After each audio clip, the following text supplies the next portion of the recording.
किसी कौम को, जैसा हम जानते हैं, किसी कौम को अगर हम जो है ना पीछे करना हो तो उनकी जबान खींच लिया जाए। आज हिंदुस्तान में उर्दू जबान के साथ भी यही हो रहा है। ये जो है ना जबान को धीरे धीरे खत्म कर दिया जा रहा है।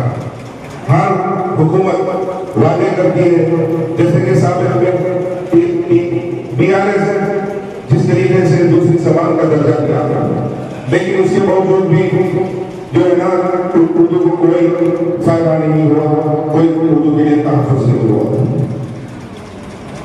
सिर्फ वादे हमारे साथ होते रहे हैं और वादों के सिवा हमें कुछ नहीं मिला। अगर हमको कुछ करना है तो हम सहाफ़ियों को बेबाकी से लिखना होगा और बेबाकी से हमको जो है ना अपना काम करना पड़ेगा। तभी जब तक हुकूमत नहीं सुनती, जब तक हम आवाज नहीं करते, हम आगे नहीं बढ़ते।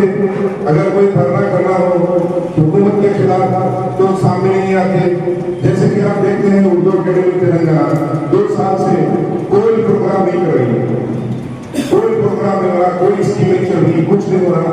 जैसे कि साबिक में जिस तरीके से BRS गवर्नमेंट चलाती थी उसी तरीके से जो है ना के साथ हो रहा। अभी ये हुकूमत कांग्रेस की बनके भी 1 साल के करीब होने को आ रहा, लेकिन आज तक कोई भी अक़लियती इदारे को कोई फंड नहीं दिया गया। आखिर ऐसा क्यों हुआ हमारे साथ?